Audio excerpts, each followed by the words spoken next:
Hi friends, it's Fluffy Toad. So I'm gonna go through some housekeeping items first, and then we'll go into the build and then the boss kill.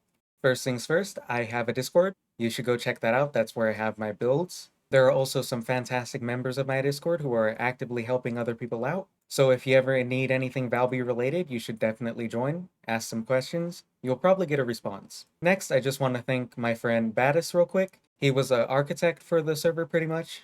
Super appreciate it. Wouldn't have been able to do it without him. The final thing is, me and two friends plan on helping people kill the more frustrating hard mode bosses like Executioner or Dead Bride. So if you need help with that, you can check me out on YouTube whenever it happens. There'll also be an announcement on Discord for the date. Just tell us what boss you need, and we'll probably be able to kill it. I'm going to be using a purple reactor because purple reactors let you have the item in your inventory. You don't have to have them equipped like you do with the ultimate reactors. You're going to want non-attribute skill power, and some form of crit, either crit hit rate or crit damage. Next, for my external components, you're going to mainly want defense on all of them. And then once you hit around 50k defense overall, you're going to want to start focusing on max HP. The set that I'm going to be using is Annihilation. It gives skill duration, which is super nice for this build. You can just put this in your weapon slot, and you don't have to worry about having it equipped to get the effect like you would with the Ultimate Reactor. Now, Piercing Light is super important for this boss. When you shoot a weak point, it removes the buff that he gets. The buff he gets is like a 50% DR to your damage, so that's something you definitely want to get rid of. You also want weapon change speed because you want to be able to switch back to your tamer really fast. So here are my modules for the tamer. I don't know much about weapon damage, so just take this with a grain of salt. You mainly want firearm attack and weak point damage. This is the current build I'm running. I call it the Earth Drencher build. Currently, I have a Google Doc in my Discord that you can go check out if you want to see other builds that I'm working on. The Google Doc is still being updated, so if it's not correct or completely accurate, I'm still working on that. And now let's get into the kill. So for proof that this is hard mode, I'm just going to be showing you this real quick, that I'm selecting hard mode and then I'm going to be going into it. I'm going to be cutting past the loading screen, but this is still hard mode Executioner.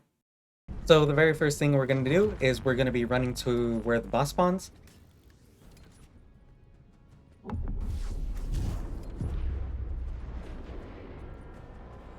The boss is always going to stop around this location, and this is when he will be active. So this is where we want to set up our puddle and then our cleanup so that we can start doing damage instantly to the boss. With our timer, we're going to be focusing shooting his weak points. We want to break them as fast as possible, but not completely break them. We just want them to be yellow so we can grapple onto them. The reason we do this is because we have the potential to completely stop him from doing his immunity phase, and that gives us a little bit more time doing damage.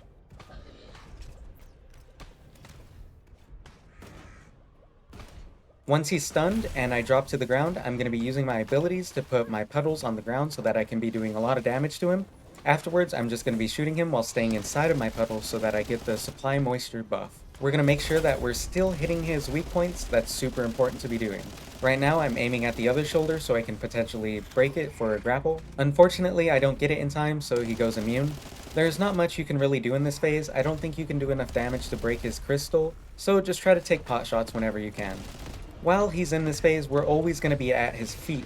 As you can see there, when we're at his feet, we can easily just roll between his legs and then we can just dodge his spells. This is super safe for us and it makes it so that we don't have to worry about getting hit by bullshit.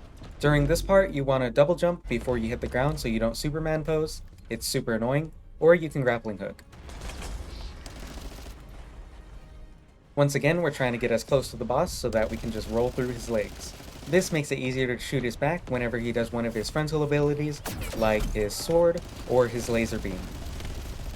So once he's not immune again, we're going to be swapping to our sniper rifle. Right now I decided to grapple onto his shoulder. That's probably a bad thing to do, don't do that. Instead, pull out your sniper rifle and shoot his weak point. This removes the buff that he has that gives him like 50% DR or something like that, and it makes the fight so much easier. So he just jumped. We're going to be throwing our puddles right underneath where he had just jumped from. The reason we're doing this is because he's going to land exactly where he jumped from originally. This means that once he lands back down, he's going to be instantly taking damage from our small puddles, which is super nice. One thing you're probably going to notice throughout this run is I look down and then I use my bubble bullet. The reason I'm doing this is so that I can get the 25% increased damage per bounce on bubble bullet. This just gives us a little bit more damage. Once again, he's going to go immune. It's a little bit annoying, but it is what it is. We're just going to do the same thing as we did in the last immunity phase, and we're just going to hang out.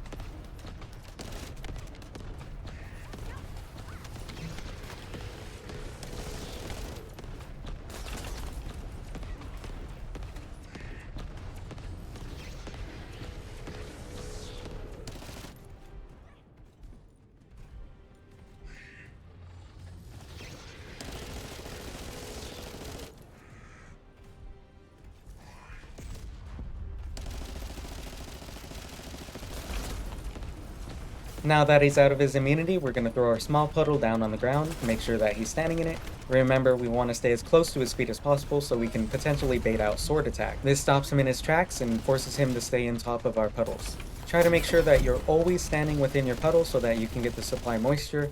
Whenever I'm not inside of a puddle, I always try to look for the nearest one, or if there are none, I'll throw down my bubble bullet on the ground. Whenever you're using bubble bullet in this terrain, make sure that you're trying to use it off of ledges and not towards ledges.